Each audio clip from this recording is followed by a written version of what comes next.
آتش پرست دی، آتش پرست شمعون نوم دی، شمعون. او د مرګ په وخت کې دی مالک ابن دینار غالبا دی که ذوالنون مصری دی، غالبا مالک ابن دینار رحمت الله علیه دی ولا راغی ورته کېناسته او ایمان راوړه، ګاونډي و ده. هغه ورته وی چې ما خو اتیا کاله یا سل کاله تقریبا د اور عبادت وکړ او دې ځان قدر کې اوس پروت دی آتش پرست. وی څه لپاره یې د اور عبادت وکړه؟ وی دې دپاره مې وکړه چې اشنۍ او دوستي ورسره پیدا کړم. وی یو کار خو وکړه، تا دا اتیا کاله څلور نمې شلې کاله چې د دې اور د عبادت وکړه نو تا به ورسره څه ناسته اشنۍ خو پیدا شي، اوس خو ترې روانې مرې، یو ګوته وردن نه کړه چې دا ګوته راله سوځي یو که نه سوځي. او زه د دې اور د خالق عبادت کوم، زم ګوته وردن نه کوم، ګورم چې د ما را سوځي یو که نه سوځي. راځه بس دا تجربه به پې اوس وکړو. هغه بت پرست پوه شو. اوس الله چې چاته هدایت کوي، حالانکه هغه آتش پرست یو انسان ګوره د شرک نه لویه ګناه د الله په نسبت بله نشته، د الله مقابله کې بل ته خدای ویل دا ډېره لویه ګناه ده. نو ده د شرک عبادت وکړو، یا اتیا کاله او یا کاله یا څلور نمې شلې کاله خو ښځه سپینګیرتوب په هغه شکل کې بوډاوالي کې مري، ځان قدر ترې زیرې بس مري. الله ورته هدایت کوي. اوس پوه شو، ویره یو کار دی. وی دا خبره مې ستا خوښه شوه، خو که زه مسلمان شوم هسې نه د دې نه موزم او خو هم څونه ګټم. زه ګرنټي در کوم چې الله به جنت درکوي. دا بزرګ ورته وایي. نوم مې دې وخت کې پوره ذهن له نه راځي، غالبا یا مالک ابن یا ذوالنون مصری رحمت یو کس دی. وی ګرنټي راکوي. وی وی څه ګرنټي راکوي؟ وی چې ته څه غواړې؟ خو دا سړي اوس الله ورته هدایت وکړو. ما خو تاسو ته وایي چې زړه ته یو خوا فرشته ناسته ده، ملهم ورته ملهم، او هغه فرشته چې د انسان زړه ته کومې نیکۍ راچوي القاء الخیر هغې ته الهام وایي. بل خوا شیطان ناصر، هغه شیطان نوم وسواس دی، او چې د زړه ته کوم هغه القاء الشر هغه ګندګۍ وروړي هغې ته وسوسه وایي. د شیطان نوم وسواس، د فرشتې نوم ملهم. دې چې څه غورځوي وسوسه، او هغه فرشته چې څه غورځوي هغې ته الهام وایي. اوس فرشته لګیا د هغه الهام شروع دی. نو وایي ته وایي چې ته به څه ګرنټي راکړې؟ نو چې ته څه ضمانت غواړې؟ یو لیکل به راکړې راله؟ وایي بلکل در کوم. ښه ولیکه ماله. ده وله ولیکل چې دی سړي د شمعون ایمان راوړه او دی مسلمان شو، دله زه ضمانت ورکوم چې دی به جنت ته ځي. کاغذ یې وله ورکه او هغه کلمه شهادت وی اشهد ان لا اله الا الله واشهد ان محمدا عبده ورسوله. هغه د آتش پرستی پرېښوده، مسلمان شو. چې مسلمان شو او بس لږ ساعت پس مړ شو. چې مړ شو هغه وصیت وکړو د مرګ نه مخکې، وی که زه مړ شم زه خو مسلمان شم، وی ما خو هېڅ عملونه کړ، ما خو عمر په د اور عبادت ته تېر کړ، نه مې مونځ وکړ، نه مې روژه ونیوله، نه مې څه چا سره د نیکۍ خبرې کړې دي، نه مې د مسلمانۍ څه خبرې کړې دي، دغه کلمه مې ومرم، ځان قدر مې دی. خو که زه مړ شم یو کار به وکړې، په قبر کې به ما د مسلمانۍ په طریقه ښخ کړې، او دا عالم به را باندې جنازه کوي، او دا کاغذ به راله په سینه نه پاسې ږدي. ساتې ووتله، چې ساتې ووتله دغه بزرګ ولی الله چې هغه ولمبه و، جنازه یې پرې وکړله، او چې قبر کې سینګ ښخ که هغه کاغذ یې وله په سینه نه پاسه کېښود، خاورې پرې واړوده. چې کور ته راغی اوس پړه کې سوچ کوي چې بنده دا دې څه غلطي وکړه، ته د جنت ټیکهدار یې چې خلکو له د جنتونو کاغذونه ورکړې؟ دا جنت زما دی، ما ته د خپل ځان پته نه لګي چې جنت ته به ځم او که دوزخ ته به ځم، نو بل له سره کاغذونه ورکوم، دا مې څه غلطي وکړه، خو الله ما راونیسي. جنت زما دی، اوس چې ازمکې نو انتقال بل پسې لیکي، نو دا خو زما جنت نه دی چې اوس هغه ایمان راوړ ما ورپسې انتقال وکړه د جنت، او کاغذ لا پسې نه ده پروت دی. په دې سوچ کې مې چې داسې کار کوم چې قبر وله کنومه دا خپل کاغذ ترې راوباسم، دا مې څه غلطي وکړه. په جړا سر دی کې وده شو. چې وده شو نو په خوب کې هغه شمعون آتش پرست چې مسلمان شو ویني، خشته سپینې مزېدارې جامې او خشته ښکلې باغ کې ګرځي او خندا خوندې او خوشحاله دی. تپوس دی کوي ملګري الله را سره څه وکړل؟ وی الله وبخلم. وی په څه وبخلې؟ وی په هغه کلمې شهادت مسلمان شو، هر څه یې راته وبخل. ګوره شیطان په اویا اتیا څلور نیمې شلې کاله خواري کړې ده او څومره خواري پې کړې ده دومره خواري پې کړې ده چې د شرک خواري پې کړې ده د الله د دشمنۍ خواري پې کړې ده لیکن د الله وینا چې یو ځل یې کلمې شهادت ووی مسلمان شو هغه ټول هر څه د شیطان خواري په وبولو شو وی چې وی بخلی ویاو وی بس وی چې دا ایمان دی راوړو مسلمان شوی نبی علیہ السلام فرمایي الاسلام یهدم ما کان قبله چې سړی مسلمان شو د اسلام نه مخکې چې د څومره ګناهونه کړي دي دا ټول ورته ختموي وی دا جنت یې راک والا وی دا خپل کاغذ دی مړه ستا کاغذ ته مې ضرورت نشته دله یې کاغذ ورکړ چې کاغذ یې ورکړ او راویښ شو هغه کاغذ یې په لاس کې پروت و کاغذ یې په دې لاس کې پروت زمارون خبره دا ده چې که شیطان ډېر زورور دی الله زور او طاقت ورکړی دی او ډېر زیات زمونږ پټ دشمن دی په سترګو یې نین او دې خوا ورسره بل د کور دننه دشمن نفس د هغه چې کومه جاله ده هغه به ورسره ملګرې ده او دې ډېره خواري مو کې خواري وکړي ولا تیأسوا من رحمت الله من روح الله د الله د رحمت نه مایوسي به نه کوې که ته ډېره زیات هم ګمراه شو شیطان دې خطا کي او یو ځل هم راشي او د الله په حضور کې سجده ولګوې چې الله بس زه معافي غواړم نو شیطان چې څومره خواري در باندې کړې ده ټوله د وبولو شو نبی کریم صلی الله علیه وسلم چې کله عرفات ته لاړ الله یې تاسو ټول بوتلی کړي او ګورې یو خبره درته کومه چې د حج داخلي شروع دي نو کم مسلمان باندې چې حج فرض دي هر چاته پته ده چې په ما فرض دی او که نه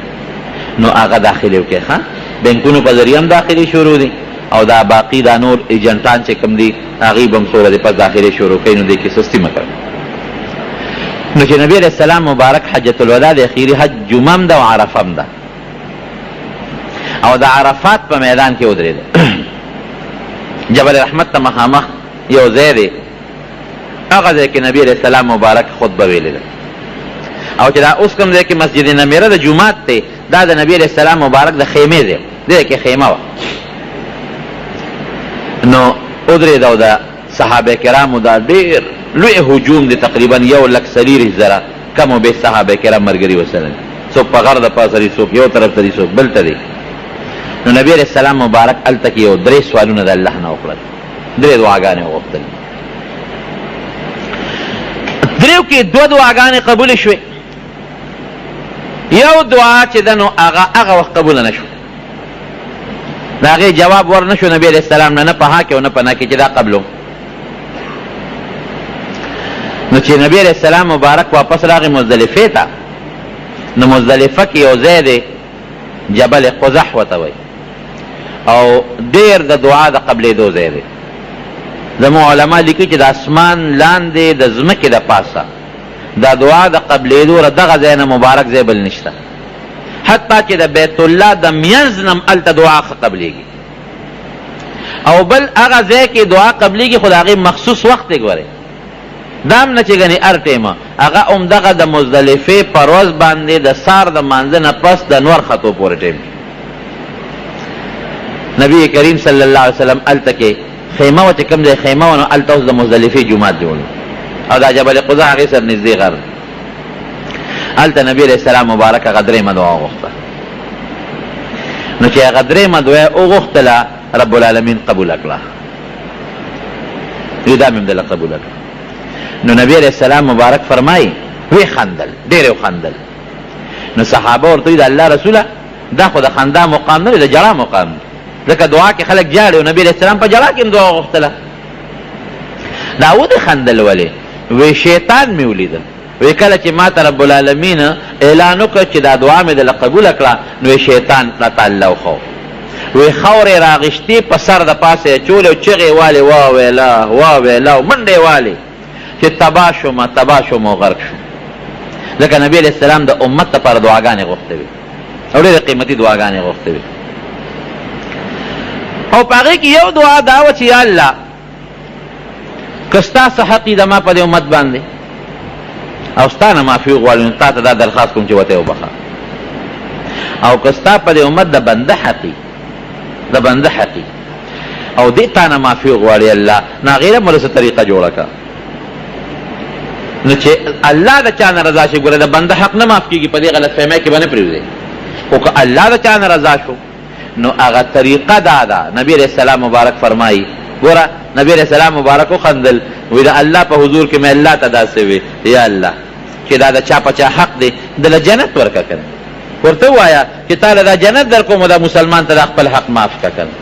نو دی به ورته معاف کړي، اوس پردي حق الله نه معاف کوي، خو که الله دله جنت ورکوي چې حاجي صاحب تاله جنت در کوم ځه دا فلان کې وبخه، او دی وایي زه به دا جنت به والم او دا فلان کې به وخم، ده راته خپل حق وبخه کنه. نو شیطان وی په سر خورې واچولې او منډې والې او جړلې چې تباه شم او برباد شم هلاک شم. نو دې بیا د ده خواري چې الله ضایع کړي او برباد یې کړي. په جنگ بدر کې دی د کافرو په صف کې ولاړ دی شیطان، او د کرد ابن جابر په شکل راغلی، دا یو ډېر لوی د یو ملک و، او راغی ابوجهل سره لاس نیولی دی او دی مه یېرېږه زما قوم را روان دی، 3,000 مې قوم را روان دی، 3,000. ابوجهل په بار بار تپوس کو دی، خو دا کورس په شکل و، د هغه لوی ملک په شکل و، هغه تپوس کړي هلکه هغه لښکر دې راونه رسېد، هغې غر نه شاته را روان دی، سپیکر چې ونه کړي، خو چې کله جنګ شروع کېږي زما قوم به را رسېدلي. ابوجهل په دې خوشحاله، ملګرو ته یې وویې وی خفه کېږئ مه، تاسو 1000 کسان یې مسلمانان، خو دا 100 کسان دي، او د دې کورز ملګري چې دي نه هم د دې غر نه پورې غاړه را روان دي. چې د مسلمانانو د کافرو لښکر یو بل ته مخامخ شوې که نه، او فرشتې راغلې، فرشتې د بدر یو غر دی په هغې د پاسه د میږو په شکل کې دا میږي دا وزر وله، زه چې صحیح که نه اته چته یې نه ایله مې میدان ته مې راوستې، اوس به دې پته ولګي. دی خو بیا لکه د مشرف خپل او پردی نه پیژني، بیا خپل تمثیلې ورته کوي او پردي تمثیلې ورته کوي. را مې ورته اوس به درته پته ولګي کوم خوا ځې، وایي به ته ما ته لاس پرېږده، ابوجهل یې راکاږي او ابلیس ته لاس راکاږي. خدای بدبخته ته اوس څه یې نه، هغه د دنیا فرشتې راغلې، د یو فرشتې مقابله نه شو کولی، بابا اوس ته د 1000 فرشتو مقابله. را مې ورته اوس به درته پته ولګي. اني ارى ما لا ترون، لاس یې ته وویسته، هغه ابوجهل سره د هغه خپل لښکر یې پې تباه برباد، او مختلف سکیمونه حربونه دې بدبخت له ورځي. یو ځل یو دغه کې یو سړی نیک سړی دی، د دیوال په سوري باندې ملاست مسلمان دی، وله راغی یې پسه لک او ورته وایي ولې د خوبه دې وویستم، خوار شوي دیوال را غورځېږي، پاسه دیوال د باندې را غورځېږي. هغه زر پاسې جامې وڅنډلې، خو چا خوښو دیوال را پرېوت، چې را پرېوته دغه سړي ور منډه کړې، او د شیطان دی خو انسان په شکل د شیطان، خدای را سره خوب ته خو زه د مرګه بچ کړم، ته څوک یې او تا خو ما سره ډېره ښېګړه وکړه، که دا دې زه د خوبه نه وي راویښ کړی او دا دیوال په ما را پرېوتی وې، خو زه خو بیا دڼیا کړی وې، مړه به وې، اوس خدای را سره خو وکړه. وایي مړه دواګانې مه کوه سړیه، وایي ته څوک یې، ته خو ډېر ښه سړی د مرګ، وایي زه خو شیطان یم. اوهو شیطان ته ګوره او ښېګړې ته ګوره، تا خو ما سره ښېګړه وکړه، ته څنګه شیطان یې؟ وی ښېګړه مې سره نه کړې ظالمه، دا دیوال را پروتې اوس به شهید شوی وې، ته به م راته په جنت کې نیغ نیغ کېدې، شهادت نه مې بچ کړې. د شهادت مرګ ورونو د کافر په مقابله کې، د دشمن او د کافر په مقابله کې رب العالمین دې موږ ته د شهادت مرګ را نصیب کړي. ډېر قیمتي مرګ دی. لکه دا خلک وایي دا جامع حفصه کې چې دا څومره ماشومان او جینکې او زنانه، نو ټیک د وارثان خو خپوي او مسلمانان هم خپوي، خو هغې ته رب العالمین د شهادت مرګ ورکړي. او بیا داسې د شهادت مرګ چې د خپل مسلمان رور د لاسه د شهادت د مظلومیت مرګ. اور نبی علیہ السلام فرمائی د شهید متعلق چې ارواحهم فی جوف طیر خضر لها قنادیل معلقه تحت العرش تصرح من الجنة حيث شاءت. دې روحونه به د الله د عرش لاندې وي، لاندې او په الوتکو کې به، او چې کوم ځای کې د جنت خوښې چکرې به لګوي، چې کوم ځای کې خوښې جالې به د عرش لاندې، چې راځي واپس د الله د عرش لاندې به ټیکانې به هلته. نو دا خبیث له مختلفې حربې او طریقې ورځي. نه پیغمبر پرېږدي، نبی کریم صلی الله علیه وسلم مونځ کو دا په جومات کې د انور تندر نیولی، د هغې مونځ یې کو، چې مونځ یې کو را رسته شو، بیا لږ ساعت پس مخکې شو چې سلام یې وکړه، د صحابو ته تپوس وکړه د الله رسوله په دې مانځه کې رسته شو دا ولې، او بیا مخکې شو دا ولې؟ وی شیطان راغی او د اور لمبې راوړه او ما ته یې په دې ځمکه د پاسه وغورځوله، نو یې رسته شوم. نیت مې وکړه چې راوینیسم خو تختید او وی که رانیولې مې وې نو بیا به مې د جومات په دې ستنې پورې تړه چې د مدینې منورې د خلکو پې لوبې کړې وې وی الله رسول رانیولې به دې که نه وی د سلیمان علیه السلام دعا مې را یاده شو د هغه زما ضرور د سلیمان علیه السلام چې رب هب لي ملکا لا ینبغي لاحد من بعدي هغه دا دعا کړې وه چې الله داسې بادشاهي راله راکړي چې زما نه پس د بل چا نه نو د هغه په پیریانو په شیطانانو باندې هم تسلط و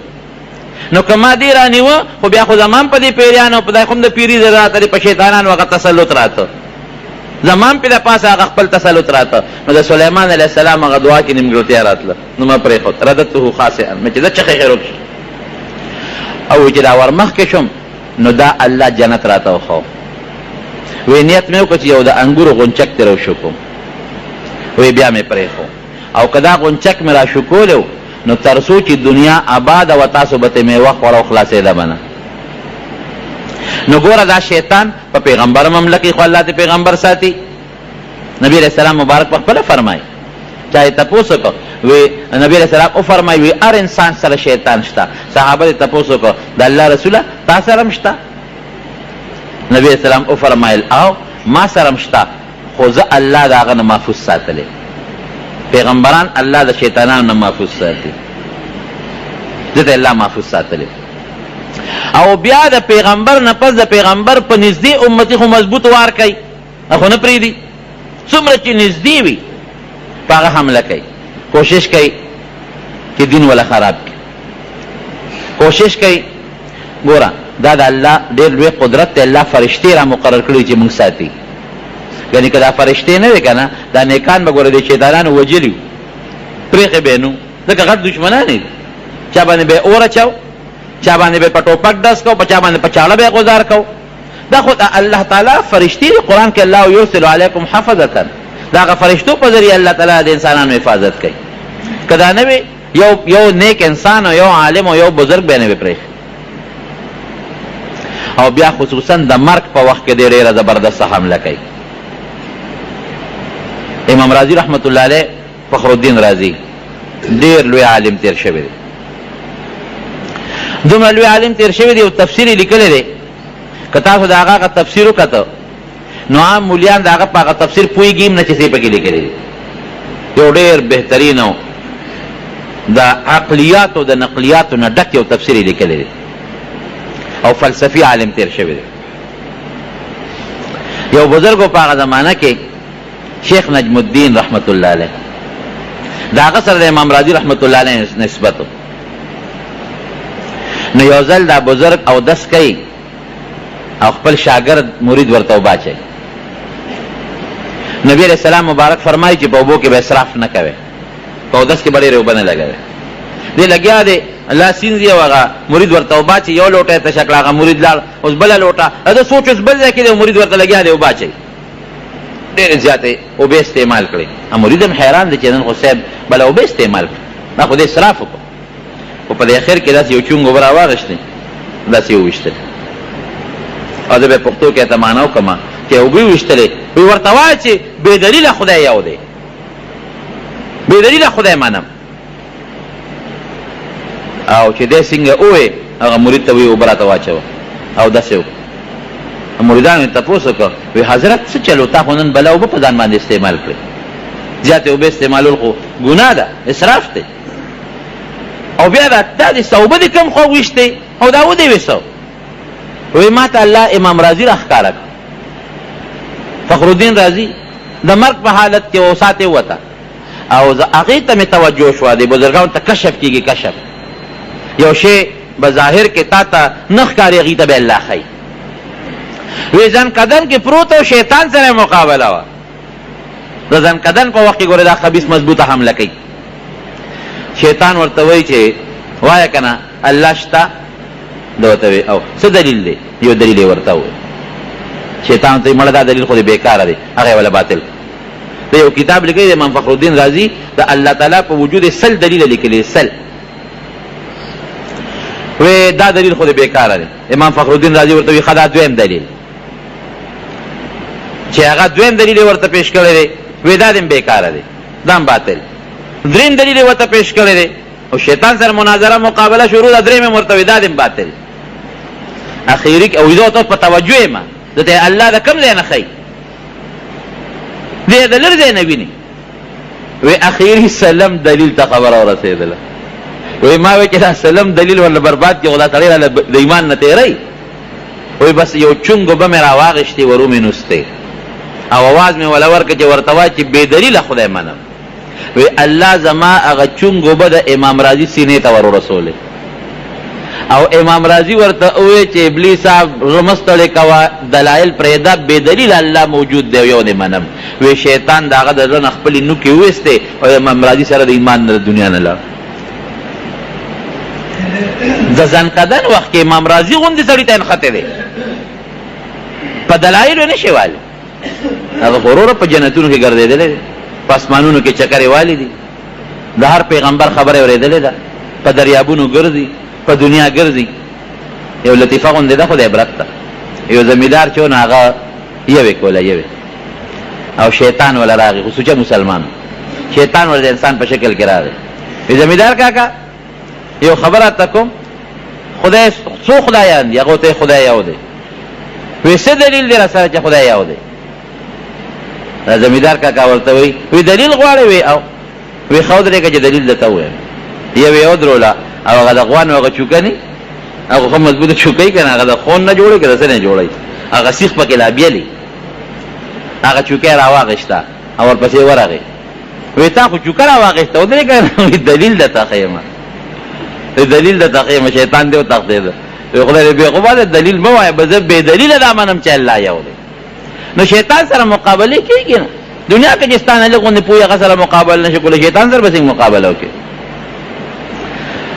انت الله وای مونږ ګوره چا پیدا کړیو الله پیدا کړی دا خپل شکل چا نه کړی دی الله را کړی د امام شافعي رحمت الله علیه چاته پوښتنه وکړه وی دا الله په وجود د سره دلیل شته وی وی څه دلیل وی ګوره د توت پانه ده چیلې خوري نو پچته پیدا کیږي او د دې توت پانه د ریخمو چنجي خوري نو ریخم ته پیدا کیږي او د دې توت په پانه باندې چې کم هغه جوله پرته سلیخ پروتي د شاتو مچې پکینی داغه په خېټه کې د شات پیدا کیږي ګوره یو پانه ده او درې مختلف سيزونه خوري او داغي په خېټو ته رسیږي یو ځای کې د شات جوړيږي بل طرف ته د ریخم جوړيږي او د چيله خېټه د جوړېږي نو پچې دي جوړيږي امام ابو حنیفه رحمت الله علیه زموږ د دین لوی امام دی داغه په زمانه کې یو دهری هغه خدای نه منه نو یو ځای کې وسره مناظره مقابله جوړ کړه د بادشاہ په دربار کې امام صاحب رحمت الله علیه قصدن هغه د بادشاہ دربار ته لغوندې لیټ ور ورسېد هغه دهری چې جوړ کړو دا تاسو امام دی دا تاسو مولا دی دا وعده پابندی نه کوي ټیم څو وخت دی او دې څو وخت خلکو چې امام صاحب کې دې چې مقابله باندې شي کوله باس باندې شي کوله ځکه لیټ امام صاحب ورسېد دهری چې جوړ کړو دا تاسو وعده دا مسلمانانو مشر او ځان تعلیم وې امام صاحب وته ویرا مالار غلط کړه په دریاب عالم وی دریاب ته چرور سم کشته نشته وی خدای پاک اوس په مقابله د هغه سړي سره کشته نشته وی دې کې اونه وا هغه اونه خود به خود راشو او بیا خود به خود اراو ګرځي دا وغینه تختې جوړ شي سړی نشته او تختې دی ناشنا واقع مې ولید او بیا ترکل نشته وغه تختې یو بل سره یو ځای شو ټسار کېده او میخونه پکې رااله او صاحب هغه نت کشته جوړ شو بیا ورو رااله زماره اخواله او دا سي را ټیټه شو لکه یو ساروی ته چې ساروی ټیټیږي چې سړی پسوريږي و تراو ختمه او مانګي نشته او نه غدي طرف تراله وی دا ناشنا قصه مې نه ولیدل هغه دهری چې دی هغه چې جوړ کړی دی دروغ ته لاګور ترکان نشته او کشته جوړه شو ارکش نشته او اونه پریوت او تختې ته جوړ شو مانګي نشته او دې کشته کې راسور شو یو طرف نه بل طرف ترا پورې وت وی خلک دا دروغ جن ما سره باسونه کوي دومره غټ دروغ امام سے ورته دا نه منه وینا وی بس زموږ ته فیصله خو شو ختم شو وینا باس بکوي بس ختم شو کنه وی یو کشته بغیر د مصری نه نشي جوړې دي تا په خپل ومنله یو کشته دا دومره لوی نظام به بغیر د الله نه څنګه جوړ شي؟ جوړونکي نه بغیر څوک جوړ. او یو راکوټې غوندې کشته بغیر د مانګي نه د ډرایور نه چلیدی نه شي. ته په خپله نه منې، عقل دې نه حالي چغې دې جوړې کړې. دومره لوی کائنات، دا دومره لوی نور او سپومې او دا ستوري، دا نظام به بغیر د یو چلونکي نه څنګه وچلېږي؟ وفي انفسکم افلا تبصرون. قرآن کې الله فرمایي که تا د خپل ځان ته مکتل ته به وپېژنې چې د دې وجود دپاره یو خالق او یو مالک او یو جوړونکی ذات شته. نو شیطان به راته څه وایي؟ د شیطان چال یو خو د کبر دی، دویم چال یې سره د شریعت د الله او د رسول د وینا په مقابله کې دی به د عقل نه مخکې کوي. او د الله او د رسول د وینا په مقابله کې ګورې عقل هېڅ شی نه دی. ولې؟ زما عقل هغه ځای پورې کار کوي چې کوم ځای پورې زما نظر لګي. زما د نظر نه اخوا زما عقل کار نه کوي. او د الله علم محیط دی، اسمانونو نه پورته لاندې تېره شوې زمانه، راتلونکې زمانه پټ ښکاره. قرآن کې الله فرمایي وایي چې څومره اونې دي په دې مخ د ځمکه او د هغې نه څومره پاڼې غورځېږي، الله وایي زه پې خبر یم.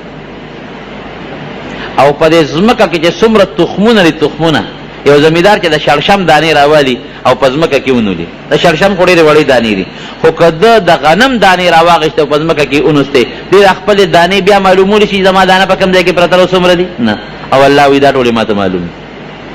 وما تسقط من ورقة الا يعلمها. او چې څومره هغه تخمونه دي فی ظلمات البر والبحر. الله اکبر. د ځمکې او د دریاب په دې غاړو کې، په دې تیارو کې چې څومره تخمونه پراته دي، الله وایي ما ته معلوم دي. نو د انسان دا ناقص علم او عقل او پوهه د الله او د رسول د علم په مقابله کې هېڅ شی نه. نو د شیطان دویم چال سره د شریعت د الله او د رسول مقابله کې به دې تا ته دغه راوړي، عقلي دلایل به راوړي، سوچونه به راله خرابوي. ښه. او دریم څیز د هغه ضد دی، ضده. نبی علیه السلام مبارک فرمایي چې کله قیامت شي دنه به دا دغه سا وباسي اسرائیل علیه السلام، دی به منډې وایي، ابا ورپسې وي، لږه موقع به ورکوي، او دی به سجدې لګوي. نو دی به یو ځای کې سجده ولګوي. نو چې سجده ولګوي نو اسرائیل علیه السلام به ورته وایي ای ابلیسه، هغه خپل نوم عزازیل دی، عزازیل. او ابلیس د ده لقب دی، ابلیس د الله د رحمت نه مایوسه ته وایي. نو دی به سجده ولګوي. اسرائیل علیه السلام ورته وایي ای ابلیسه، بېوقوف بچیه پته راته کوم ځای سجده ولګوله؟ وی ولې؟ وی آدم علیه السلام قبر دی مخکې، ده ته خو پته نه لګي، دی خو سجدې لګوي او چغې وباسي. وی آدم علیه السلام قبر دی مخکې، وی دی به هغه وخت راپاسي چې توبه توبه معافي غواړم، معافي غواړم، معافي غواړم. دومره ضدي. او نبی علیه السلام مبارک فرمایي چې کله دی جهنم ته الله ور واچوي، قرآن حکیم کې الله فرمایي جهنم ته، نو ده ته به را جهنمیان راغون شي، دی به ورته تقریر کوي. وقال الشیطان لما قضي الامر ان الله وعدكم وعد الحق ووعدتكم فاخلفتكم. دا ټول جهنميان به دته ناست دي، هغوی به ملامته کوي چې سپېره ستا د وجې نه موږ تباه شو. دی به ورته وایي تقریر به کوي، د اور په کور سره نبي علیه السلام فرمایي دی به ورته کښېني ان الله وعدكم وعد الحق، الله سره وعده کړې و، رښتیا وعده کړې و. ووعدتكم فاخلفتكم، ما وعده کړې و، دروغ مې کړې و. ما وی نه قیامت شته او نه جنت ته او نه دوزخ ته، هغه دروغ وختل، دروغ مې راته ویلي. او الله چې کوم وعده کړې وه چې زما څوک تابعداري جنت ته به ځي او که څوک مې نافرماني دوزخ ته به ځي، الله خپله وعده پوره کړه. وما كان لي عليكم من سلطان الا ان دعوتكم. د جهنميانو به سترګې ګوتې وسمنډي، مړه وي تاسو کې ما پړې خو نور اخلي چې په زور مې راباندې بت ته سجدې کولې، او ذلیل ومس، خو صرف هسې مې اړه کې راته دعوت کو، زما منلو چې کوم الله پیدا کړی وی د هغه نه منله. چا چې دله نعمتونه درکول د هغه هم نه منله، او زما هغه فکرونه او سوچونه هغې پسې روان وی. ما کان لی علیکم من سلطان، ما خو تاسو کې څه پړي نه دی اچولی، ته زور خو مې در باندې نو، الا ان دعوتکم فاستجبتم لی، ما هسې دعوت مې درکړو، زما خبره مو منله. فلا تلومونی، ما مملا ملامته کوي، ولومو انفسکم، ځان ملامته کوي چې دا هغه لوی ذات چې کوم ستاسو خالق او مالک او د دنیا نعمتونه او بچي او ښکلی شکل رزق مسلماني ایمان یې درکړی هم پرېښود، ما پسې روان شوې. ما انا بمصرخکم وما انتم بمصرخیه، نه تاسو زما فریاد لر کولی شئ، زما د چغو جواب کولی شئ، انا د ستاسو د چغو جواب کولی شم، ستاسو نه فریاد نشم اخیستی. انی کفرت بما اشرکتمونی من قبل ان الظالمین لهم عذاب علیم. که تاسو په دنیا کې زما تابعداري کړې ده، زه د هغې نه انکار کوم، نه به م کوله. چا راته وایي چې زما تابعداري کوي، ظالمانو له الله لوی عذاب. نو او یا زره کاله چې دی په جهنم کې تیر کې نبی علیہ السلام مبارک فرمایي او یا زره کاله د جهنم د یو سکند عذاب نه دی الله وساتي ګوره نو راو به باسي دی به چغې وایي او کرکې به وباسي او داسې پر جهنم کې دی تاویږي کلمې به تې وتې وي لکه وي چې د هغوی پرې ګاڼې تاویږي نو راو به باسي هلکه زه بخم دی معاف کوم دی خو اوس یو کار وکړه وی څه کار وکړم وی آدم علیه السلام طرف ته اوس سجده ولګوه اوس ته معاف کوم وی الله داسې اوس دا نه کوم دا نه کوم مولوي صاحب زموږ خدای پاک وبخښي هغه تقریر کې دا ټکې ووی اوس مې یېر دی څوک بابا اوس وفات شوی دی چې هغه دا ووی چې او یا زره کاله الله په جهنم کې وسوځئ او بیا راوباسي او ورته ووایي چې اوس آدم علیه السلام د سجده وکړو دوی چې دا نه کوم نو بابا والا عذر کوي مولوي صاحب کافر پښتون دی وایي ضد دی زده دا رده ضد الله یم د زده استاد نو څو صفتونه شو یاد بم شي څو صفتونه شو یو کبر لوی چې الله ته سینه دبول او دویم د شریعت مقابله کې عقل استعمالون او دریم ضد دا درې صفتونه کوم کې پیدا شو دا شیطان صفتونه دی الله رحمته وساتي ان کید الشیطان کان ضعیفا قرآن کې الله فرمایي چې شیطان سکیمونه سازشونه دا ډېر کمزوري دي کبر نه ځان ساته نبی علیہ السلام فرمایي که د یو انسان په دماغو کې د اوري د دانې عمره کبر وي د اوري د دانې عمره کبر نو د جنت خوشبویي په حرامه ده هله به جنت ته ځي چې دا کبر ته وځي حالانکه د جنت خوشبویي د 500 کالو په مزل محسوسېږي نه د شیطان صفت دی او د شریعت مقابله کې عقل استعمالول او ضد کول او الله فرمایي وی در صفتونو نه ځان ساتئ در تابعدارۍ نه ځان ساتئ او عجیبه دلیل الله وایي قسم دې زه خو چې کله قرآن حکیم کې دا ټکې راشي نو داسې خفه غوندې شم الله فرمایي وی دا څوک دی لکه یو سړی چې هله پیغور ورکوي که نه مړه ته ده سره ګرځي ستا پلار یې کنځلی دی ستا مور پلار ته کنځل کوي الله وی دا هغه کس دی اخرج ابویکم من الجنت وی ستا مور او پلار یې د جنت ته رسېدلي نو مور او پلار باندې غیرت ولې نه کوي آدم او حوا علیهم السلام دی د جنت نه راوستي نو ستا مور او پلار یې د جنت نه رسېدلي نو چې سړی په مور او پلار غیرت ونه کړي یو او دویم څه شی دی دویم دا چې ستا د مور او پلار نه جامې لرې کړي دي بربند کړي دي ستا مور او پلار جنت نه رسېدلي او بیا بربند کړي دي جامې یې تیستي لیریهما سوآتهما جامې یې دي نو چې مور او پلار یې درته دومره بېعزته کړي دي چې د هغې نه جامې وویستې د جنت نه یې دله راوویستل نو ته داسې سړي سره ملګرتیا کې د دې انسان تابعداري کې دا غیرت پکار دی حیا پکار ده چې داسې انسان دې سړی تابعداري وکړي ورونو ډېر خطرناک دشمن خو دی قسم دې زه خو کله کله وایم که دې خدای مونږ ته چېرته وښو چې څه چل به ورسره کوو ډېر خطرناک دشمن دی داسې دشمن دی چې پټ دی ښکاره دشمن سره خوار څه کولی شي او پټ دشمن سره زړې څه کولی شي په سترګو نه ښکاري پټ دشمن دی او بیا جالی د انسان د زړه په خوا کې د نفس اماره بالسوء د هغې په شکل کې جاله پرته په دې کې نبي علیه السلام فرمایي ان الشیطان یجري من الانسان مجرى الدم وی د انسان په رګونو کې دا شیطان داسې ګرځي لکه وینه چې ګرځي او دومره طاقت ول رب العالمین ورکړی دی وی که دې په ځمکه کې وي او یو انسان په اووم اسمان کې وي د ځمکې نه د هغې انسان په ړه کې وسوسه اچولی شي داسې مضبوطه وسوسه دل الله ورکړې ده نو ته به وایې چې د دې بلا نه په څه خلاصېږي دا ډېر خطرناک دی ده نه په څه خلاصېږي په سترګو نه ښکاري وسوسه اووم اسمان ته رسولی شي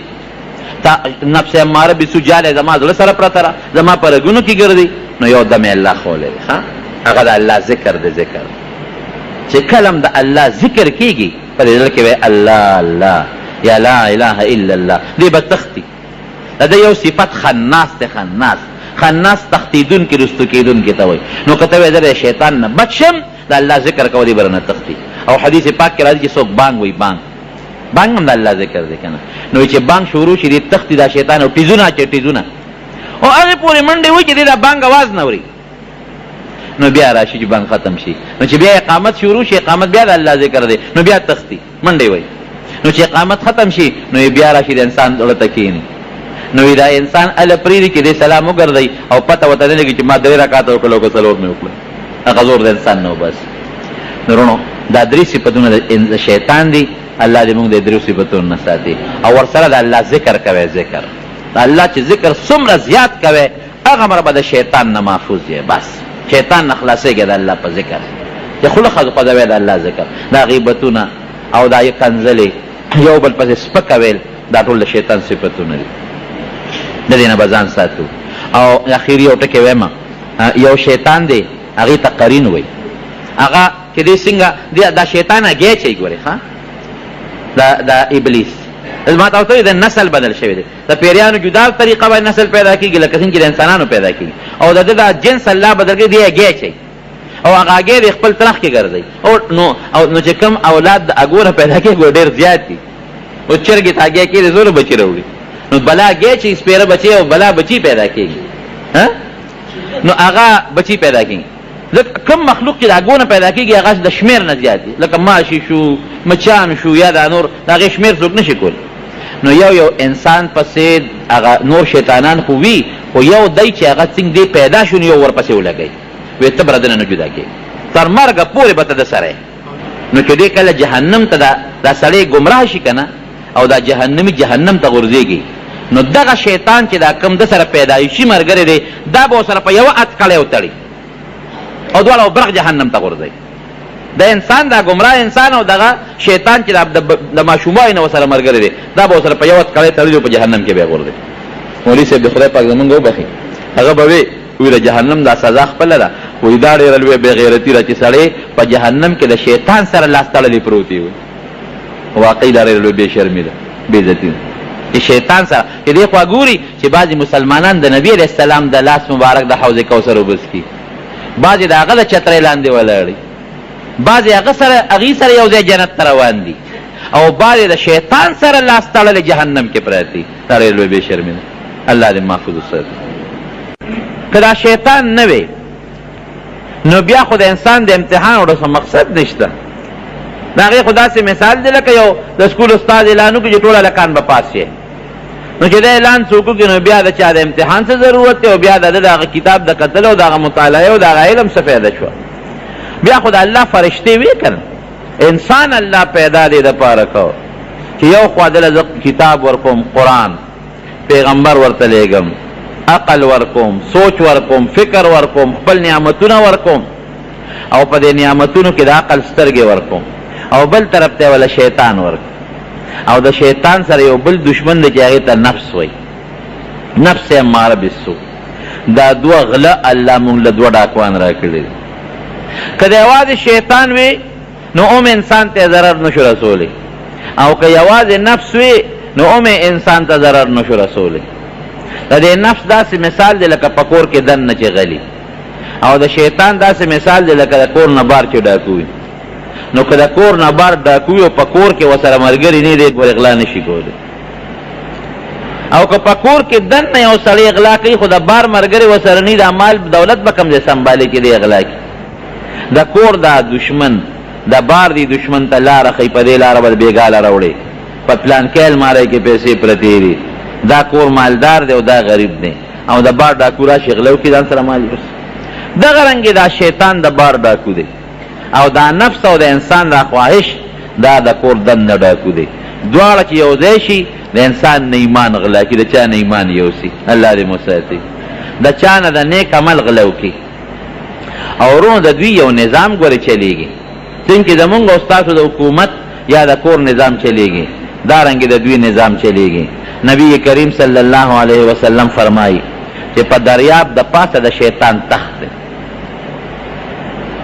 او دا شیطانان د انسانانو پسې لیږي چې دوی ګمراه کړي، او بیا هر ماسخوتن دا واړه شیطانان دي هغه خپل مشر شیطان ته الوی اتې تپوس کوي، وی دې ته تپوس کوي ته خو ما فلانکي پسې لیږلی وی څه دې وکړل؟ وی صاحب ما خو په ډېره خواري وکړه خو هغه ډېر تکړه و مونځ مې پې پرې نه ښودی شو. وی ښه قضا کړې خو به دې پې وي نه صاحب وی سړی ډېر تکړه و په خپل وخت یې وکړه، ما خو د ډېر سوچونه ور واچول خو په خپل ټیم یې وکړه. وی هلکې خو به دې ورته وسوسه اچولي د مونځ نه خو به دې وله فکر بل خوا کړي که نه، لکه مونځ سړی کوي خو سوچ یې بل ځای وي. وی ډېر تکړه و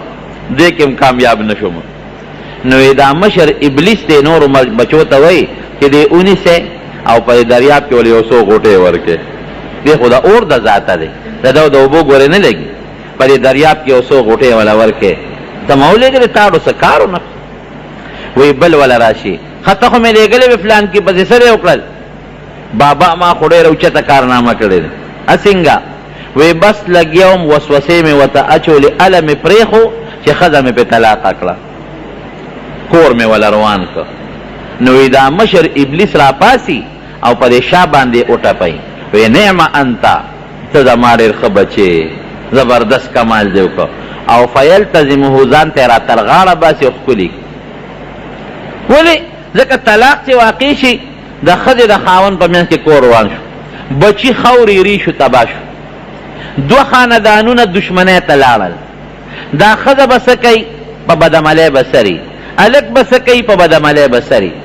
دواړه په ګناهونو کې پرېوتل رو دا د شیطان چالونه دي ګورئ دا د سکیمونه او د سازشونه دي او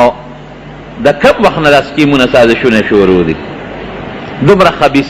چې کم وخت رب العالمین حضرت آدم علیه السلام پیدا کړ امام غزالی رحمت الله علیه لیکلی دي چې د 80,000 کال عبادت کړی دی ابلیس او دی اصل کې د پیری په اولاد کې دی والجان خلقناه من قبل من نار السموم نیکه پیریو دا هغه په اولاد کې دی او دی د نسل کې الله فرق راوسته دی لکه بعضې شی وي د هغې په نسل کې الله تعالی فرق راولي نو جنس رب العالمین بدل کړي لکه قچر مثلا زه مثال دره درکم قچر خو د خر او د اس په نسل کې دی پلار یې خر دی او مور یې اسپه ده اسپه او خر چې میلو شي نو قچر ته پیدا شي اوس د هغه خاصیتونه جدا دي د خر جدا خاصیتونه دي او د اس جدا خاصیتونه دي د اس او د خر بچی دی خو قچر اولاد نه راوړي نسل یې نه پیدا کېږي دا خاصیتونه الله بدلی نو دی د پیری اولاد دی خدله الله تعالی خاصیتونه بدل کړي دي لکه زمونږ په انسانانو کې څوک په یو نسل کې وي څوک په بل نسل کې دی د چا اولاد سپین پیدا کېږي د چا اولاد تور پیدا کېږي د چا ویښته ګلګوچي پیدا کېږي د چا ویښته اوار پیدا کړي څوک کلک وجود والی سخت وجود والا څوک نرم وجود والا د چا جنس دی چې دا پوټیني پوټیني وي لکه دا چین والا ګوره او د چا داسې وي لکه افریقې والا ګوره مضبوط مضبوط لکه د دیوانو غوندې شکلونه وي د چا عمرونه زیات دي د چا کم حالانکې د یو آدم علیه السلام اولاد دی دارنګې د دوی نیکه پیرو نو دا ابلیس د هغې د نسل نه 80,000 کاله د رب العالمین عبادت کړی دی او امام غزالی رحمت الله علیه لیکي چې داسې عبادت یې کړی دی چې فرشتې به دته په عبادت کې پسخېدلې یو شان د الله تعالی عبادت او د دې عبادت د وجې دی به په اسمان کې اوسېده فرشتو سره یو ځای او جنتونو ته به داخلېده وی چې کله آدم علیه السلام رب العالمین دانچه جوړه کړه او په جنت کې د ده راجوسه کېښودله نو یې دی راغی دې ته تاوېده را تاوېده د وخت نه یې ورسره دشمني وه چې دا تربور د کمې جوړېږي نو یې ده به وله دی خېټې له تنګړی ورکول یو شي له خلک تنګړی ورکوي که نه نو یې دې لیکي دا شیطان په خپله دی وی چې ما ته د وخت نه پته وه چې د انسان به ناکاموي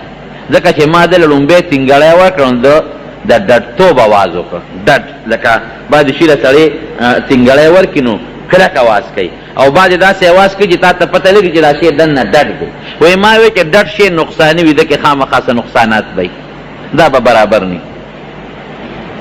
بیا چې رب العالمین آدم علیه السلام کې ساه واچوله نو دې ته یې حکم وکړه چې څومره موجود و په اسمان کې وایي آدم علیه السلام طرف ته سجده ولګوئ قرآن حکیم کې الله تعالی فرمایي چې څومره فرشتې وې هغوی سجده ولګوله او دې بدبخته سجده ونه لګوله نو چې فرشتو سر اوچت که او ده ته یې وکتل چې دې خبیث خو سجده ونه لګوله نو هغوی د شکرې د وجې نه دوباره په سجده پرېوتې دویمه سجده د شکرې الله تعالی ولګوله دې وجې نه په یو رکعت کې 2 سجدې دي نو دنه الله بیا تپوس وکړو چې تا ولې سجده ونه لګوله تا ته چې ما حکم وکړو نو سجده دې ولې ونه لګوله نو ده یو ټکی الله ته ووی چې الله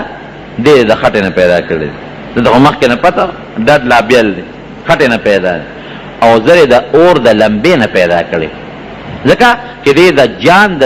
پیری اولاد کې او پیری د اور د لمبې نه پیدا دی زه د اور د لمبې نه پیدا کړی،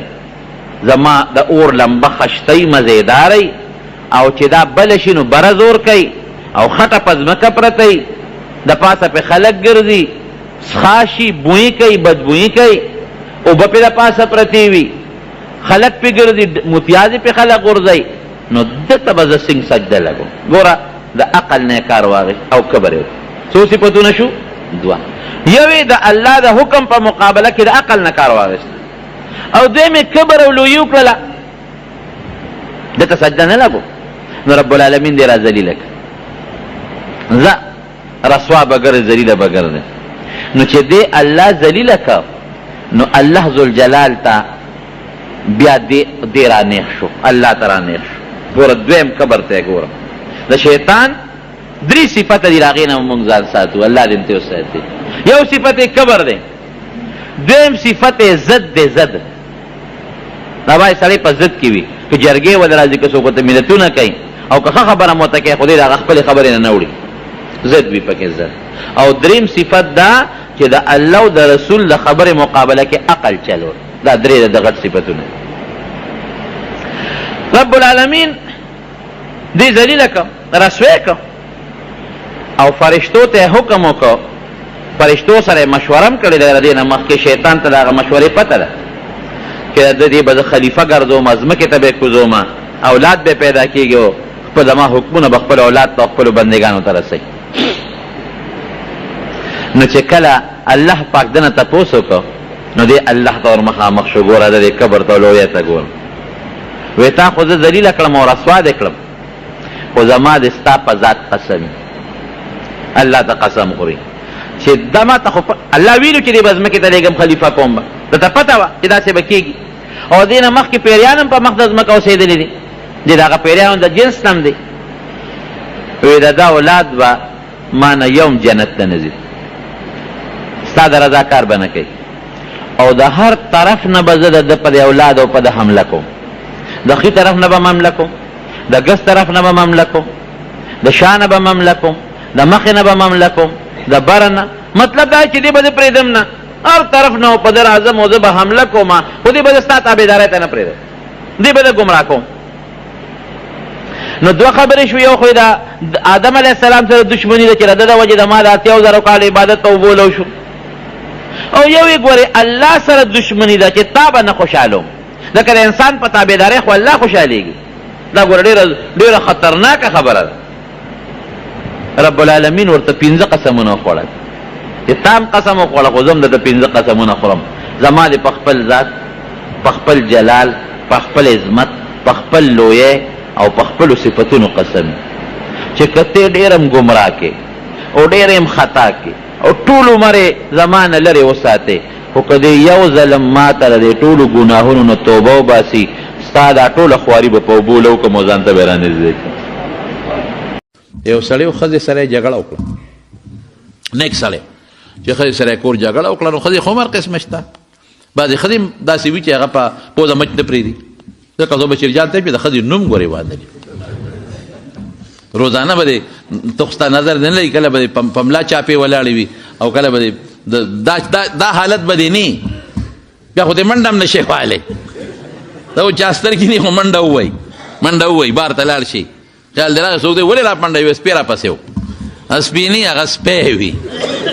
سپی را پسې و، هلکه سپی خو یاد ده که سپی ولې یاد دی، نو ته خو بیا دې منډه هم نه شي وهلی، کور مخکې ته دې بیا نیر بیل دی که هغې ته ولړه کړئ. نو ښځې سره یې جګړه وکړه، چې جګړه یې وکړه دې وخت کې میلمه راغی، میلمه بیټه کې کېنه کور ته ورغېدې، میلمه دا وایي خپل کار کوه، میلمه مې دې ډوډۍ ولا پخه کوي، نه پخوم ولا ته میلمه تاله هم نه پخوم، ما سره دې جګړه وکړه، ته اوس دا پخوه ولا. نو چې ښځه روانه شي، دا اسپنې دا چې کله اړي شروع کړي، نو ته یې مخکې بوځې وروستو ځي، داسې ده که نه ده، ته به مخکې بوځې دې ریورس ګیر لګولي، نیکبخت دی خو مخکې وروستو شو شان تلل دي که نه، نو ځه کور ته نیغه که نه، نه نه نه نه، دغه ښځه چې روانه شي هغه ټټک اسپتې ښه ده بیا نه پخوم دله، ښځې میلمه مې دی کو رسواکۍ مې ول، وایي بس ولې نه پخوم دله، یا نه پخوم دله، بس دیم غریب چې اوس په خدای څه کوم، لاړ ګاونډي کره، او د یو ګاونډی کور ته ورغی، هلته یې اواز وکړو، یاره کور والا بیماران دي، طبیعت ټیک نه دی څه پکې اوس نو دا ورته ویلی شي چې نه پخی راله مونږ خلک هم چې بار د کوره راوځو که نه نو برېت هم ډنډۍ ډنډه او چې کور ته ننوځو نو بیا برېت لاندې ګور بار هم برېت 2 لیش دي 2 او 3 لیش دی او چې کور ته ننوځو که نه بس بیا سر ښکته یي خیر چې هلته ورغې کور والا ناجوړه ده میلمه مې دی ډوډۍ والا برابر کړه هغې وې ښه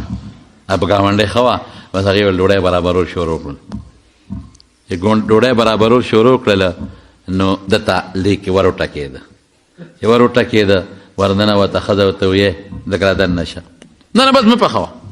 بس ما هغه بلې ګاونډۍ ته وویې ډوډۍ به م پخه کړو انتظام به مو کړي مه پخه نه خبره ووره چې دې خوا شو دا ښځه ورته ښکته شوه ټیټه شوه معافي غواړم ما وبخه ما معاف کړه ما معاف کړه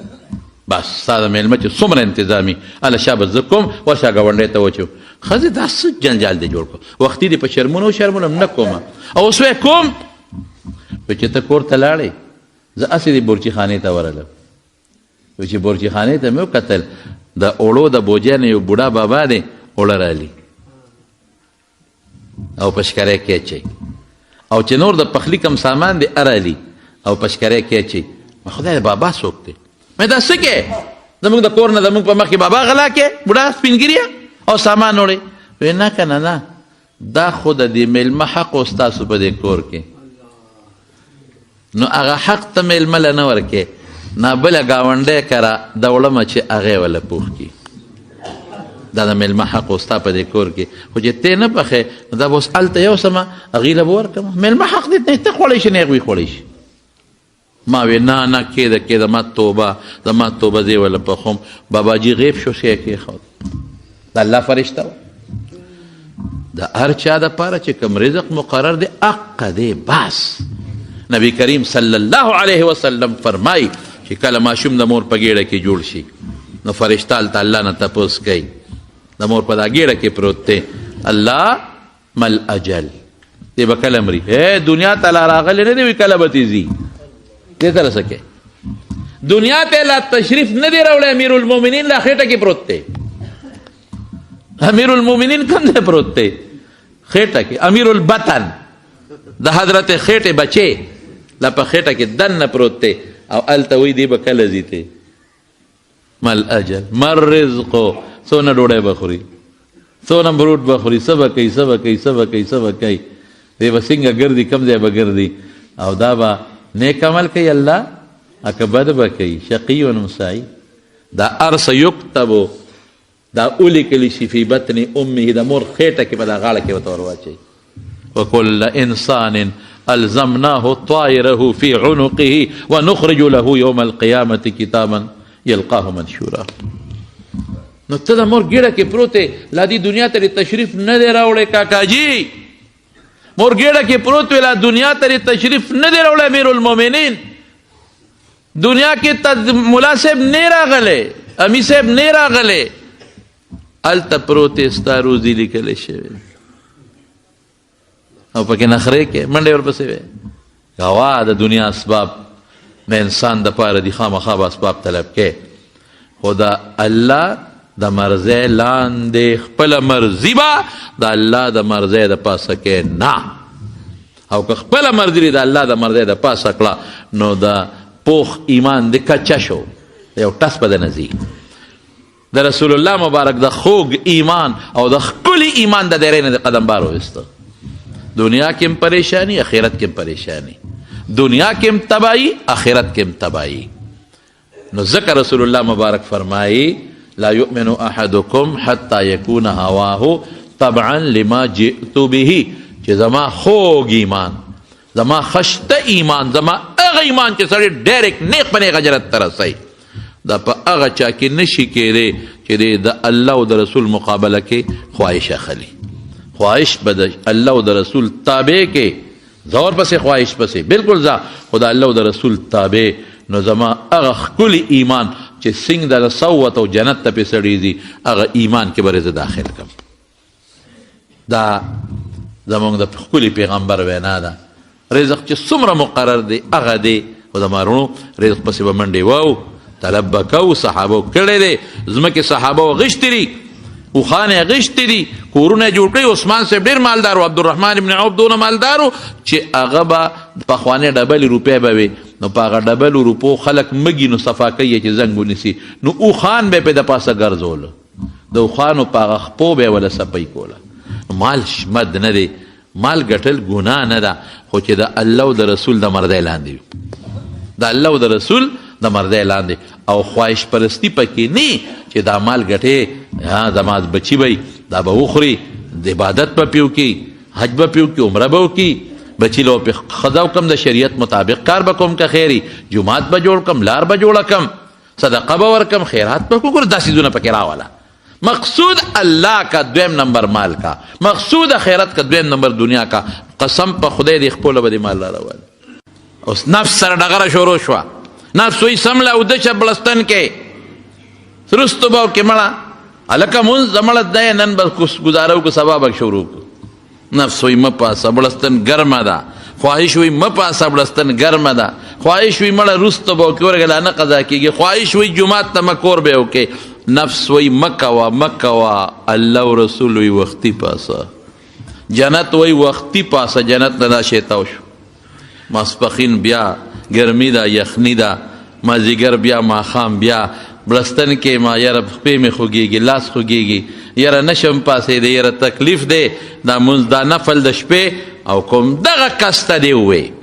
دا کم انسان سار پېشمني نشي پاسې دی او د شپې تهجد له نشي پاسې دی او دته د دروازه وواله او چې یو 10,000 روپۍ مې درته راوړي دي لږ راپاسه، دی بیا بړستن له ډغره ورکوي، نه خوبي نه د خپو خوږي، نه بل ځي په منډه هغه پیسو له را روان. هلته جنت لاره سخته شوه، او لاره څنګه سخته ده؟ د خواهش مقابله راله. خواهش وی مه کوه، هلته زکات در باندې کال تیر شو، الله وی ورکه زکات، دا لاره نیغه جنت ته تللی ده، ډېر ښایسته دی. دلته خواهش اوهو دا 10,000 روپۍ زکات، دا 20,000، دا 50، دا 1 په دې خو دوی واده کېږي، دې باندې خو زما د ښځه نه جوړه شي، دارو درمل کېږي. خواهش وی نفس وی نه نه نه، او هلته کې جنت وی راځه، لاره سخته شوه، هلته پې حج فرض شو،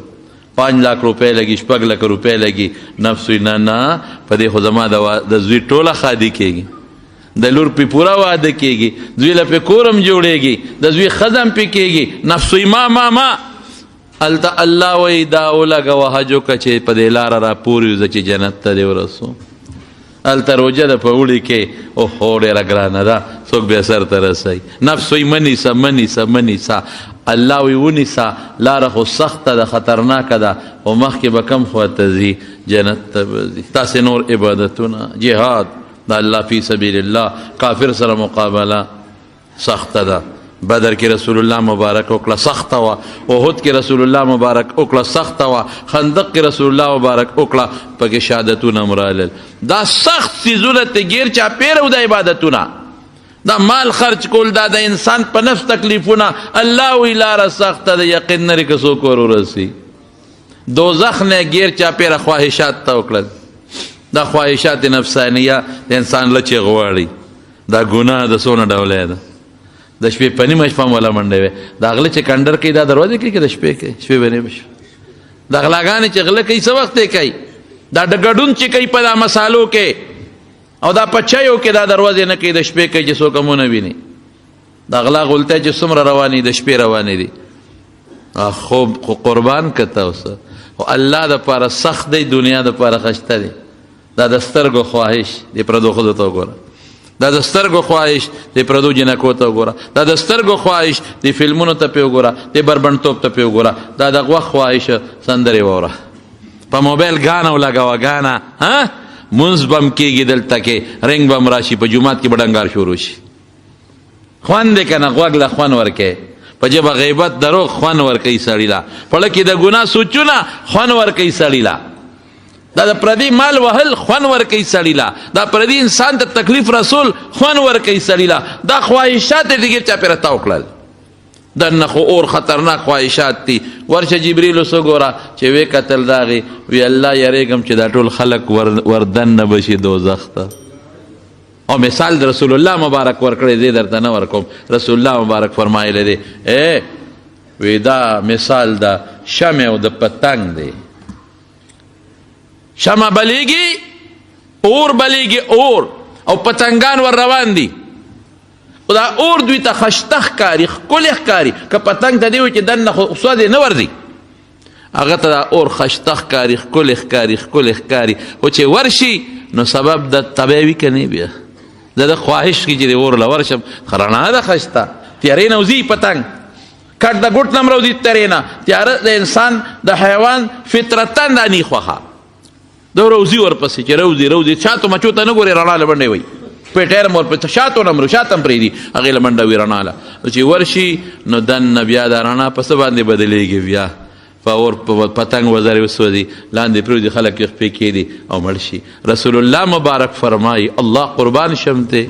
وی تاسو ته دا دوزخ نه خواهشات داسې تودي لکه پتنګ ته چې هغه اور خشته ښکاري. زه تاسو نیسم، کلک مو نیسم، د دې بړې نه م رانیسم، د بړې نه پهلوان چې د بړې نه ونیسي زور کوي بیا شلېږي پرتو غورځېږي، بړې نه م نیسمه چې مه ورځئ ګورې تاسو ته شی خشته ښکاري خو طبعي ده. وایي ما نه خلاصوی ځان او هغه اور ته ځان غورځوی. الله یریږم چې جنت ته به څوک هم دننه نشي، ګیر چاپېره سختۍ دي. او الله یریږم چې دا ټول به په دوزخ کې وروغورځېږي، ولې ګیر چاپېره خواهشات د هغې پسې وځي او چې ورشي بیا اور ته به خویږي او نیغ به ور رواني. دا دوو څیزونو مقابله شوست. د چا وایه څه؟ د جنت او د دوزخ. جنت نه ګیر چاپېره سختۍ دي، دوزخ نه ګیر چاپېره خوشحالۍ، ازادۍ او خواهشات نفسانیه دي. نو د چا مقابله شو څه؟ د الله او د رسول سختۍ چې درته راولي او د خواهش. مونږ خواهش پرستی په مخ اخیستی یو. خواهش پرستی د لاسه پلار پاتې دی، ښه مور پاتې ده، ښه د ښځې خپل حق دی، د مور او پلار خپل حق دی. د خواهش پرستی د لاسه رور پاتې دی، ماللی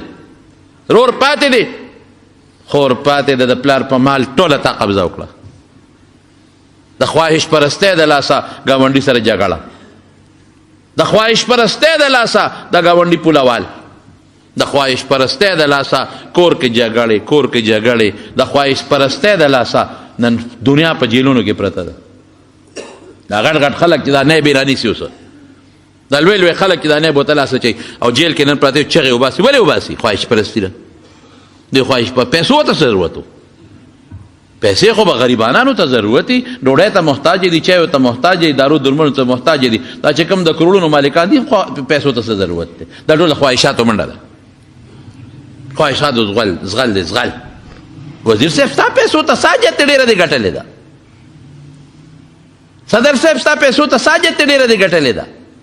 وزیر اعظم صاحب ستا پیسو ته ساجت ډېره دی ګټلې ده. خو چې دا بیا مور پسې نښتي د چا پرستی شوی او څه خواهش پرستی. دنیا کې هم ذلت، آخرت کې هم ذلت. دنیا هم خواره، خسرت دنیا والآخره، آخرت هم خواره. موږ ته خو مثالونه مخکې موجود دي. د رسول الله مبارک هر یو صفت په یو صحابي تقسیم. د ټولو صحابو کې فی الجمله صفتونه پراتو، خو یو په یو کس کې زبردست پروت دی. د رسول الله مبارک بهادری چې هغه کې یو بهادري او دلیرانه سوچو دا په حضرت علي او په حضرت عمر کې پراته دي، او چې کم عدل او په عمر کې پروت دی. ټولو کې شته خو دا ډېر زیات. او چې کم صبر او سنجیدګي وه په حضرت ابوبکر کې پرته ده. او چې کم د دنیا سره تعلق ختمولو په ابوذر کې پرته ده، ډېره زیاته ده پکې، ډېره زیاته ده. دې وجې نه حضرت ابوذر رضی الله تعالی عنه د دې قایل نو چې مال جمع کا. دا د هغه خپل سوچ دی. اوس مال به نه جمع کوو، چا به کور جوړ کړی و دی به ورغې دروازه به ورته وله دلته راشه دا کور دې څنګه جوړ کړی دی او دا مې جوړ کړه، دونه عمر دې شته؟ چا به دو چته جوړ کړی و، بنګلې دوزخ دې واغېسته. اوس دا کور جوړول منع نه دي په شریعت کې، جوړولی شي، څه خبره نشته. لیکن د رسول الله صلی الله علیه وسلم هغه د مال او د دولت او د دنیا سره لا تعلقي په ده کې دونه ویښته ننوتی ده چې دی دم به دې کړه چې اعلی اوخ به او اسبه پته به راته ولګي. والذین یکنزون الذهب والفضة ثم لا ينفقونها في سبيل الله فبشرهم بعذاب أليم يوم يحمى عليها في نار جهنم فتقوى بها جباههم وجنوبهم وظهورهم هذا ما كنزتم لأنفسكم فذوقوا ما كنتم تكنزون. دا سره او سپین به قیامت پر ورځ اور کې ګرمېږي، تعالی به پې داغونه درکوي، دا به داغونه درکوي، او دا مال به د قیامت پر ورځ شجاع یو زبردست اژدها به ترې جوړه شي، غاړې ته به دې پرتی او دا شونډې به دله خوري، وایي انا مالک او انا کنزک، زه ستا مال یم ستا خزانه. دا به ګرځېده جګړې، نه کور منه، نه دولت منه، نه ځمکه منه، دومره جوور لاړ په دې سیس کې. حالانکه ما تاسو ته وی رسول الله مبارک کور دو منزله دی، لاندې یو کوټه بره پې بله کوټه، صحابو جوړ کړي، صحابو ځمکې وې جایدادونه، خو بس دی پکې لاړ، یو زبردست عشق ته ورسېد. د حضرت عثمان رضی الله عنه زمانه وه، هغه ته چا و چې د بابا خلکو به قدر کو، د ابوذر سپین ږیری و، هغه صحابي دی چې د رسول الله مبارک په مکه مکرمه کې پړومبو مسلمانانو کې دی، متقدمین، هغه لومبي مسلمانان، السابقون الاولون، الله چې قرآن صفت کوي لومبي مسلمانانو کې دی، او د اسلام د مخې ډېر تکلیفونه برداشت کړي دي. رسول الله مبارک ډېره زیاته مینه ورسره لرله، لږه نه. عثمان صاحب باباجي خلک باباجي د لاسه موږ ور کې ولاړ، او چې په چا ښه جامه یې په کونټه ټک ورکوي، که د چا کور غټ دی په کونټه ټک ورکوي، که چا ځمکه جایداد په کونټه ټک ورکوي. باباجي سره څوک مونږه احترام یې کوو، لوی عالم دی باباجي، لوی صحابي دی، د رسول الله مبارک ډېر نږدې د غاړې د تر غاړه وتو ملګری دی. دا سره څوک و، هغه وایي داسې کار وکوه. ابوذر ته یې وایي ابوذره مدینې نه به شام ته لاړ نه شي؟ تابعدار وایي زه شام ته لاړ شي. مدینې ته دنیا خلک راځي او دا جګړې دې جوړې کړې دي، شام ته ده سبا سلام علیکم لاړ شام ته. شام کې حضرت معاویه رضی الله عنه گورنر دی، هلته معاویه صاحب سره په جګړو دی، هلته هم چې د چا کور دی، دوه چاته کور وایي قبر نه به ځې که به نه ځې، ځمکه به وچه، دا ځمکې لی خدای به څه کوي، رسول وایي دې کې به خدمت کوي، که الله او رسول الله به عبادت پکې، د چا به پیسې وي ښه جمع کې، دا به قیامت پر ورځ داغونه کېږي درته. هلته معاویه صاحب به ورته یو څه وي، د بل څه اخره کې حضرت معاویه صاحب حضرت عثمان صاحب ته شکایت وکړه چې باباجي نه مو خلاص کا، مونږ خو درته څه ویلی نه شو، نه غوسه کولی شو، نه بل څوک، خلک و احترام پې سپین ږیری د رسول الله مبارک لومبو ملګرو کې دی. دلته هغه بیا وایي مدینې ته راشه، چې مدینې ته راغې حضرت ابوبکر وایي دا خلک رانه داسې راتاو شو او راته نیغ نیغ ګوري، ځکه خبرې به پې ناشنا لګېدې، لکه چې ما ډو څوک پېژني نه، په لومبي ځلې ولیدله. دلته بیا خلکو سره باسونه، میشن یې دقه و، د میشن و د چا هم نه منل، نه نه نه نه، بس مال به نه جمع کوئ، ځمکې به نه لې، کورونه به نه جوړوئ، مال به بس عبادتونه کوئ، الله رضا کې. زهد دې حد ته رسېدلی و. د حضرت عیسی علیه السلام مسارات پکې پراته دي. حضرت عثمان صاحب ورته وایي رب ځای ته لاړ شي، ربه ځه د مدینې نه چې سړی قسیم ته ځي په دې لاره راځي، زه ورته تللی هلته یې قبر هم دی، وایي هلته لاړ شي، هلته لاړ، یو یې خضر یو دی، هلته یو ځنګل کې پرېوته، چا به د پیغور ورکوي څنګه د مدینې نه راویستلې، وایي که زما بادشاه یو حبشي غلامي، حبشي غلام، او دونه پوټینې سری وي چې هغه ډېر د ګوتې برابر سری وي، بد شکلی، او زما امیر یو ما ته حکم کوي د هغه به منم، پاتې لا د عثمان به څنګه نه منم، څنګه به نه منم. هلته پروت دی صاحبه یوازې یک تنها، یو خیمه کې پروت دی، د خاورې په بالښت پروت دی، یو نری صادر لاندې پروت دی، او یو ښځه ده ورسره یو دی دی، هېڅ نشته د غریب، چې جګړې ختمې شي. بیمار شو غریب، چې ناجوړه شو، ښځه ورته کېناسته، ابوذر تا سره به څه کومه، هر ځای جګړې، خلک پیشه مال یې پیشه، خلک پیشه دولت یې پیشه، خلک پیشه ځمکې پیشه، خلک پیشه بنګلې جوړې شي، ستا کار چا سره څه دی؟ دلته باته په دشت و بیابان کې پروت دی، تا سره وکم څه؟ ته به ځان کدن دي، زه به درته ناست یم، مړ به شې نو تا به ښخوي څوک ماله، زه به دې په اوږه نشم ګرځولی، زه خو ځان له ښځه یم، زه به در سره څه کومه؟ ستا جنازې سره به څه کوم، ستا غسل سره به څه کوم، ستا قبر سره به څه کومه، ته په څه جنجال دې ځان اړولی دی؟ حضرت ابوذر ښځې ته وایي ښځې فکر مه کوه، الله به مدد کوي. د خواهش مقابله چې کوې که نه، سخته مقابله، دومره مقابله چا نه ده کړې د خواهشاتو څومره چې حضرت ابوذر کړې ده، او د حد درجې انتها ته پکې رسېدلی دی. داسې مقابله یې وکړه. حضرت عثمان څومره مالدار و رضی الله عنه، د حضور پاک ته پته وه، لیکن دی پکې یو انتها ته ورسېد. دونه مقابله، الله مدد.